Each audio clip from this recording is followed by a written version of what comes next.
of Britain's theatre scores today, and along with his film and radio music, this is known as his incidental music.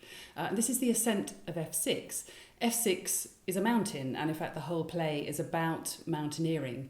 It's by WH Auden and Christopher Isherwood, and Auden was fascinated by mountaineering, partly because his brother John was a mountaineer. And it's set in the fictional country of Pseudoland, and it's about an expedition by the principal character, Michael Ransom, to the top of F6.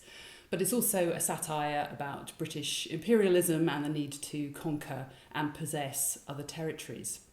It was premiered by the Group Theatre at the Mercury Theatre in Notting Hill Gate in London, and Britten was asked to compose the music for it, which he did at great speed, and some of it just the night before the dress rehearsal.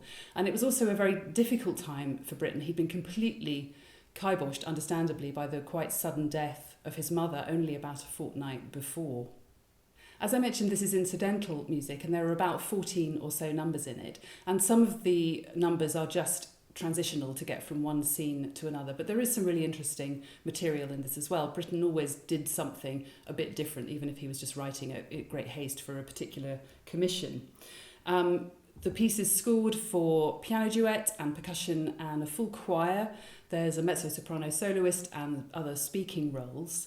And in the beginning, there's an overture, which in conventional form previews some of the themes later on in the music.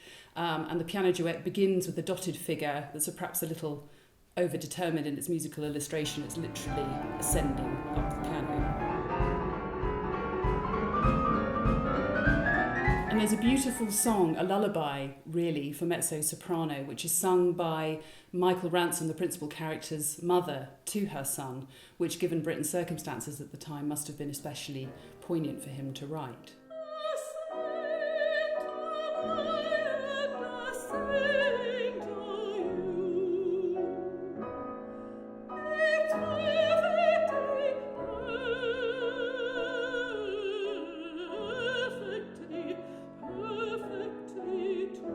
The complete score was recorded by NMC in 2013, so you can hear all the music to this play, along with music to another play on the frontier. And Britten wrote masses of incidental music in this period. There's something like 70 scores composed in the mid to late 1930s. And it's not all great, though there are some really interesting pieces in there. But it is fascinating to hear what he was turning his hand to along the road to his piano concerto, his violin concerto, and just a few years later, his early operas.